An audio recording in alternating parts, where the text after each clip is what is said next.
శ్రీ గణేశాయ నమః. శ్రీ గురుభ్యో నమః. శ్రీమాత్రే నమః. శ్రీమాత శ్రీ మహారాజ్ఞి ఛానల్ కు స్వాగతం. భగవత్ భక్తులు అందరికీ నమస్కారం. శ్రీ లలిత రహస్య సహస్రనామ స్తోత్ర నామాలు విడివిడిగా అర్థాలు తెలుసుకుంటున్నాం.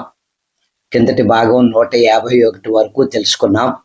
ఈరోజు 152 నుంచి 175 వరకు తెలుసుకుందాం. నామాలు అని మనం విడివిడిగా పలుకుతున్నా ఆ 1000 నామాలు 1000 పువ్వుల సమాహార మాల. ఉన్నదొక్కటే సచ్చిదానంద విగ్రహ అయిన శక్తి. ఆ శక్తిని కొంతమంది పురుష రూపంలో ధ్యానిస్తారు, కొంతమంది స్త్రీ రూపంలో ధ్యానిస్తే, కొంతమంది ఏ రూపం లేని నిష్కలగా ధ్యానిస్తారు. ఎలా ధ్యానించినా సచ్చిదానంద విగ్రహం అని చెప్పారు. భోగే భవానీ రూప సా దుర్గారూపాచ సంగరే కోపేచ కాళికావేశ పుంరూపేచ మదాత్మిక. శివుని యొక్క ఆద్యాశక్తిని భోగరూపంలో మనం ఆరాధిస్తే భవానీ అన్నారు. భవానీదేవిని ఆరాధిస్తే భోగాలు లభిస్తాయి. భోగాలంటే సుఖాలు, మంచి అనుభవాలు, ఐశ్వర్యాలు, ఇవన్నీ ఇచ్చేది భవానీమాత. భవానీ పేరుతో మనం ఆరాధిస్తే ఆ తల్లే భోగంలో భవానీ, యుద్ధంలోకి వచ్చేటప్పటికి పరాక్రమ స్వరూపం. ఆ పరాక్రమ స్వరూపం దుర్గా.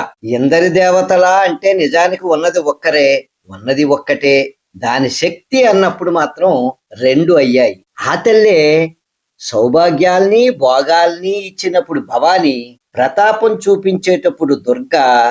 కోపేచ కాళికావేశ అంటే అమ్మవారి యొక్క కోపశక్తి కాళిక. నిష్కారణ నిష్కలంక నిరుపాధి నిరీశ్వర నీరాగ రాగమదని నిర్మదా మదనాశిని నిశ్చింత నిరహంకార నిర్మోహ మోహనాశిని నిర్మమా మమతాహంత్రి నిష్పాప పాపనాశిని నిష్క్రోధ క్రోధశమని నిర్లోభ లోభనాశిని నిస్సంశయ సంశయగ్ని నిర్భవ భవనాశిని. అంతవరకు తెలుసుకుందాం.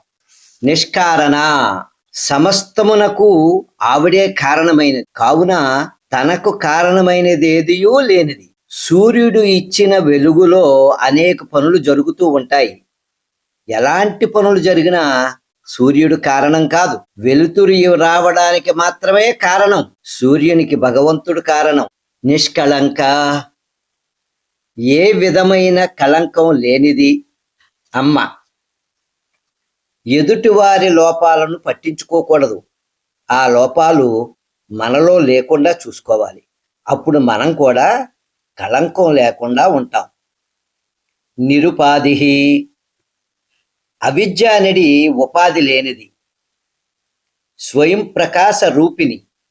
జీవుడికి ఉపాధి అవసరం, అమ్మవారికి అవసరం లేదు.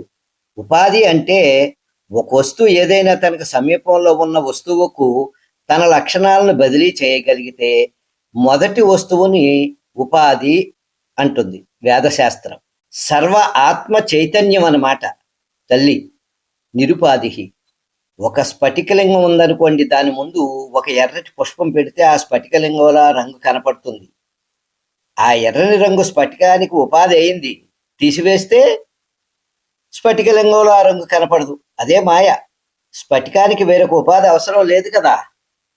నిరీశ్వర, సమస్తములకు ఆవిడే ఈశ్వరి, సకల లోకములకు నియామకురాలు కనుక సర్వాధికారిని. ఆమెకు పైన వేరొకరు లేరు. నీరాగ, రాగము అంటే దుఃఖము కలిగించున్నది. తనకంటే వేరుగా ఎటువంటి ఉనికి లేదు కనుక రాగము లేనిది. రాగము అంటే ఇష్టత. ఎక్కడైతే ఇష్టం ఉందో అక్కడ దుఃఖం కూడా ఉంటుంది.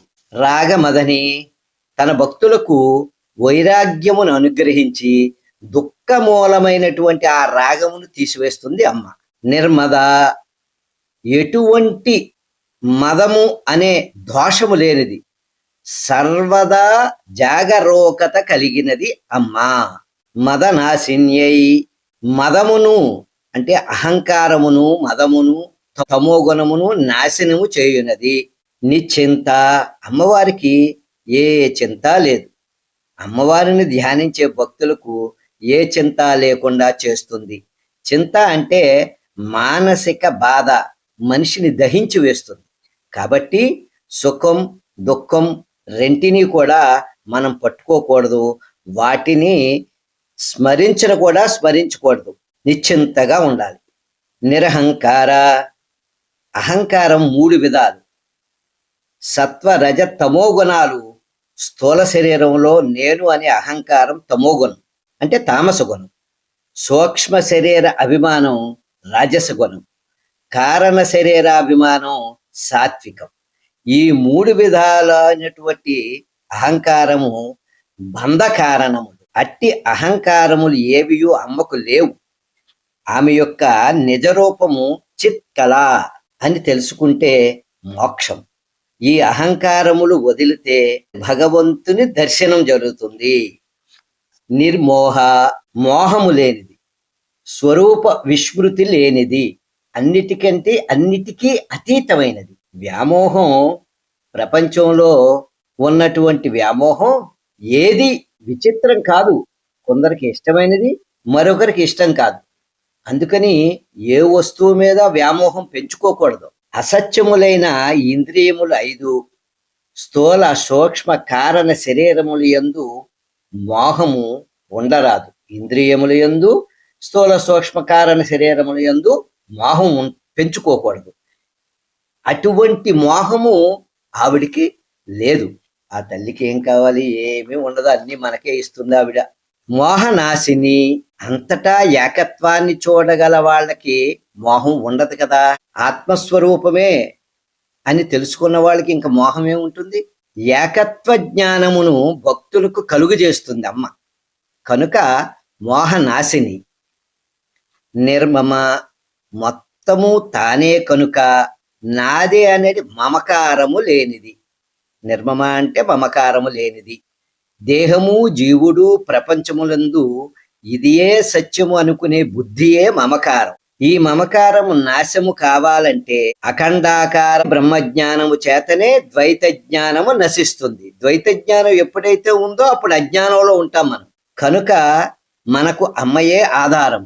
అటువంటి ద్వైత జ్ఞానాన్ని నశింపచేసి మమకారమును నాశనము చేసి బ్రహ్మజ్ఞానమును మనకు అందజేస్తుంది. మమతాహంత్రి. భక్తుల యొక్క మమకారం పోగొట్టునది. నేను అనే అహంకారము తొలగించి నాది అనే మమకారమును నాశనం చేస్తుంది. విజ్ఞానమును ప్రసాదించి నేను నాది అనే అజ్ఞానమును తొలగిస్తుంది. నిష్పాప. పాపము అంటే అవిద్య, అజ్ఞానం. అవి లేనిది కనుక నిష్పాప. అమ్మవారు జ్ఞానస్వరూపిణి. అలా జ్ఞానస్వరూపినిగా ఆరాధించాలి మనం. పాప పుణ్యాలు అన్నిటినీ తీసివేయమని అడగాలి. పాపనాశిని. శృతి చెప్పిన దానికి విరుద్ధమైన పని చేస్తే దానిని పాపము అంటారు. అలాంటి పాపమును, దాని దోషమును నశింపచేస్తుంది అమ్మ. భక్తులను ధర్మ తత్పరులుగా చేసి పాపము లేకుండా చేయిస్తుంది. దైవభక్తి ఉండాలి, పాపభీతి ఉండాలి, చిత్తశుద్ధి కావాలి. దైవభక్తి ఉండాలి, పాపభీతి ఉండాలి, అంటే పాపం చేయకూడదని. చిత్తశుద్ధి కావాలి. నిష్క్రోధ. కోపము లేనిది. నిష్క్రోధ అంటే కోపము లేనిది. ఒకరి యందు ద్వేషము గాని మరొకరి యందు ఇష్టము అలా అమ్మలో లేదు. కానీ రక్తబీజుడనే రాక్షసుడును చంపటానికి కోపం సృష్టించుకున్నది. వాణ్ణి చంపాలి కనుక అలా సృష్టించుకున్నది వెంటనే పోయింది. ఆ కోపం ఉంటుందా? సృష్టించుకున్నది వెంటనే పోతుంది. క్రోధ శమని. భక్తులకు బంధకారణమును అరిషడ్వర్గముల వలన లోపల నుండి క్రోధమును నశింపచేస్తుంది. నిర్లోభ. గొప్ప ఔదార్యం కలది కనుక లోభగుణము లేనిది. ఆ తల్లి యొక్క భక్తులకు తన సర్వస్వమును, తన భర్తను, తన స్వరూపమును కూడా ఇచ్చుచున్నది కనుక లోభత్వమే లేనిది. లోభనాశిని. తల్లి భక్తుల యందు ఉన్న లోభగుణమును నశింపచేస్తుంది. డబ్బు ఉన్నా గాని ధర్మం చేయటానికి, త్యాగం చేయడానికి మనసు ఒప్పుకోదు. అటువంటి లోభగుణాన్ని నాశనం చేస్తుంది. ఈ లోభగుణం మనలో ఉన్న మంచి గుణానికి అడ్డు, మంచి గుణాలకి అడ్డు. నిస్సంశయ, సర్వజ్ఞురాలు కనుక సంశయము లేనిది. సంశయాలు పోవాలంటే గురువుని ఆశ్రయించాలి. చిత్కలను విచారిస్తే దేహం, ఇంద్రియాలు మిథ్య అని తెలుస్తుంది. సస్వరూపం ఆత్మసాక్షాత్కారం అయినప్పుడు నిస్సంశయ, సంశయాలు ఉండవు. సాధన, విచారణ అవసరం. సంశయగ్ని, తల్లి ఆమె యొక్క భక్తులకు సర్వ సంశయములను పోగొడుతుంది. జ్ఞానమును ప్రసాదించి ఆ సంశయాలను పటాపంచలు చేస్తుంది. మరొక్క మాట, అమ్మ పాదాలను ఆశ్రయించి సదా నామస్మరణ చేయండి. గ్రంథులన్నీ విడిపోతాయి. గ్రంథులంటే ముడులన్నీ విడిపోతాయి.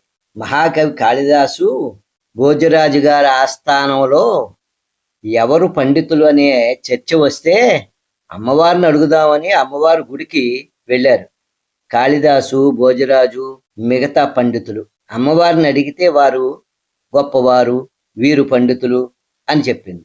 వీళ్ళు నాకన్నా గొప్పవాళ్ళ అమ్మ అని, మరి నేనెవరినైతే అని గద్దించాడు అమ్మవారితో కాళిదాసు. వారు పిచ్చివాడా, వాళ్ళంతవరకే, నీవు నాతో సమానవరా అంది. ఎంత గొప్ప మాట. నిర్భవ, పుట్టుక లేనిది, సంసారము లేనిది. ఈ నామము నిర్గుణమునకు సంబంధించినది.